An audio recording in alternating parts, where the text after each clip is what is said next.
চাওক আপোনালোক সকলোৱে অৱগত যে যোৱা কিছুদিন আগতে আমাৰ কৰিমগঞ্জ কলেজৰ অথৰিটিৰ পৰা ছাত্ৰ সংসদ নিৰ্বাচনৰ ডেটখন জাননী দিয়া হৈছে, যিটো অহা 17ত অনুষ্ঠিত হ'বলৈ গৈ আছে। একৰ্ডিংলি বেচিছত আমাৰ নমিনেশ্যনৰ ছাবমিশ্যনৰ ডেট আছিলে, আমাৰ স্ক্ৰুটিনিৰ ডেট আছিলে, আমাৰ উইথড্ৰয়েলৰ ডেট আজি আছিলে। যোৱাকালি স্ক্ৰুটিনি হৈছে, আপোনালোকৰ অৱগতত আমি জনাই দিওঁ, এখন পোষ্ট আমি বিনা প্ৰতিদ্বন্দ্বিতাই জিকিছোঁ বিদ্যাৰ্থী পৰিষদৰ গাফিলতিৰ কাৰণে। যি নহওক কিয়, আজি আমাৰ উইথড্ৰয়েল আছিলে। উইথড্ৰয়েলত যোৱাকালিৰ পৰা আমাৰ এগৰাকী ল'ৰা, পাথাৰখান্দিৰ ল'ৰা, যাক আমি NSUIৰ পৰা এটা পোষ্টত আমি প্ৰজেক্ট কৰিছিলোঁ, তাৰ নাম হয় দেৱব্ৰত দেৱ। সি টি গাৰ্ডেনত থাকে। যোৱাকালিৰ পৰা ই কিছুমান ফোন ৰিচিভ কৰি আছে, তাৰ ফোনত ভয় ভাবুকি এওঁ ৰিচিভ কৰি আছে, তাৰ মাতৃয়ে ৰিচিভ কৰি আছে, তাৰ দেউতাই ৰিচিভ কৰি আছে। তাৰ মাতৃক কোৱা হৈছে যে আপোনাৰ ল'ৰাই যদি ইলেকশ্যন কণ্টেষ্ট কৰিছে তেনেহ'লে আপোনাৰ ল'ৰা ভাৰী পৰিব। তাৰ দেউতাক কোৱা হৈছে তোমাক পাথাৰখান্দিৰ পৰা আঁতৰাই দিম, তোমাক আমি দোকানদাৰী কৰি খাব নিদিওঁ। এইটো কোনে কৰি আছে বাৰু? আমি অদৃশ্য শক্তিবিলাকে আমাৰ কলেজ ইলেকশ্যনত কিয় ইণ্টাৰফেয়াৰ কৰি আছে? কিয়ৰ কাৰণে এইটো কৰি আছে? চাওক, লাষ্ট ইয়াৰত কিন্তু আমাৰ যিটো বহি আছে আমাৰ লগত, লাষ্ট ইয়াৰ এনেকৈ আমি পাথাৰখান্দিৰ এটা ল'ৰাক আমি দিছিলোঁ, ই কিন্তু জিকিছিলে। তাক মানে আঁতৰাই দিবলৈ চেষ্টা কৰিছিলে হোষ্টেলৰ পৰা ইলেকশ্যনৰ আগৰ দিনা। তাতে কিন্তু আমাৰ দুগৰাকী এক্টিভিষ্টে কিন্তু মাৰ খাইছিলে। এজন বহি আছে জয়প্ৰকাশ দাস আৰু এজন আমাৰ বহি আছে অভিৰাজ ৰয়। এতিয়া যোনে মাৰিছে এওঁ কিন্তু বৰ্তমানৰ মাননীয় মন্ত্ৰী আৰু পাথাৰখান্দিৰ বিধায়কৰ ঘনিষ্ঠ। তো এতিয়াও যে হৈ আছে, এইটো কি পাথাৰখান্দিৰ বিধায়কৰ নেতৃত্বে হৈ আছে নেকি? মাননীয় মন্ত্ৰীৰ নেতৃত্বে হৈ আছে নেকি?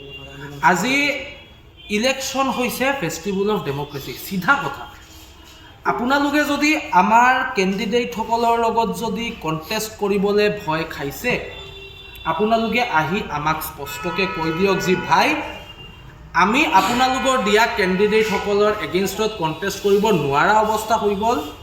আপোনালোকে যি মেনিফেষ্টো দিছিলে, আপোনালোকে কাম কৰিছিলে, সেই কাৰণত আমি আপোনালোকৰ লগত কণ্টেষ্ট কৰিব নোৱাৰা হৈ গ'ল। সেই কাৰণত আপোনালোকে নমিনেশ্যনখিনি উইথড্ৰ কৰি দিয়ক, আমাৰ এইবাৰ পাৱাৰত আহিব লাগিব।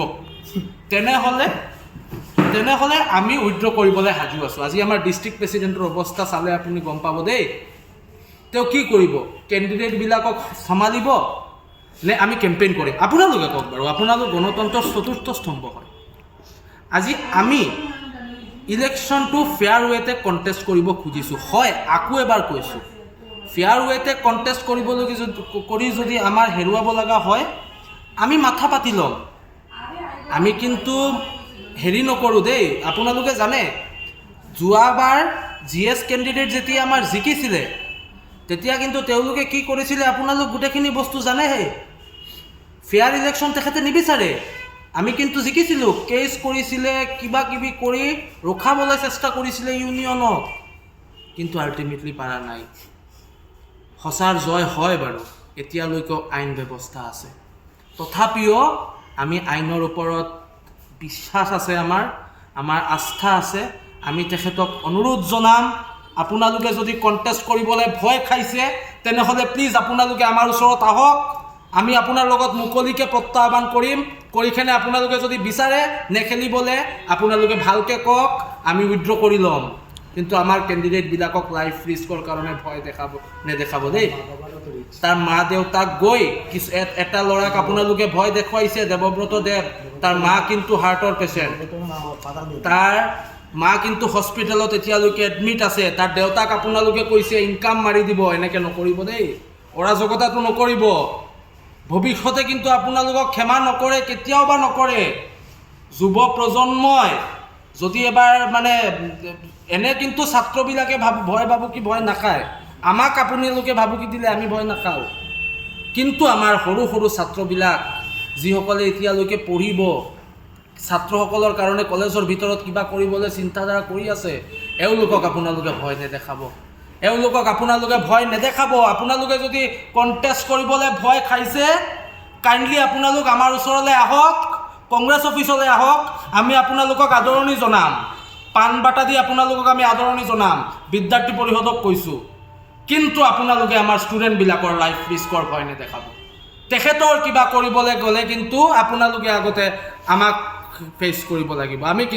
আমি থাকিবলৈ, আমাৰ ডিষ্ট্ৰিক্ট প্ৰেচিডেণ্ট থাকিবলৈ, আমাৰ এটা ষ্টুডেণ্টৰ ওপৰত আমি এটা হাত উঠিব নিদিওঁ বুলি এই কথাটো আমি আপোনালোকৰ যোগেদি কৈ দিছোঁ। আপোনালোকে যদি বিচাৰে নেখেলিবলৈ, আপোনালোকৰ যদি পাৱাৰ লাগে, কাম নালাগে, তেনেহ'লে আপোনালোকে আহি কওক যে আমি পাৱাৰ লাগে, আমি অৰাজকতা সৃষ্টি কৰিম, হ'ব, আমি আপোনাৰ কাৰণে এৰি দিম। কিন্তু আমি যদি পাৱাৰত নাহোঁ তেতিয়াও কিন্তু আমি কাম কৰি যাম, আমাক কিন্তু কোনেও ৰখিব নোৱাৰে।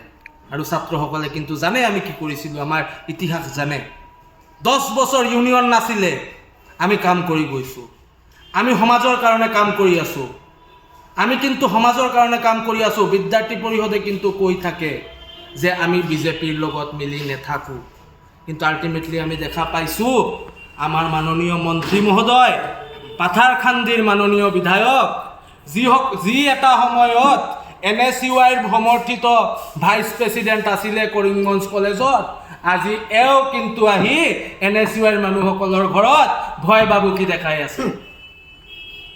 য'ৰ পৰা আপুনি ভূমিষ্ঠ হৈ ৰাজনীতি শিকিলে, আজি ইয়াৰ ল'ৰা ছোৱালীবিলাকক আপুনি ভয় দেখাইছে। লাজ লাগে দেই, বহুত লাজ লাগে, এনেকৈ নকৰিব।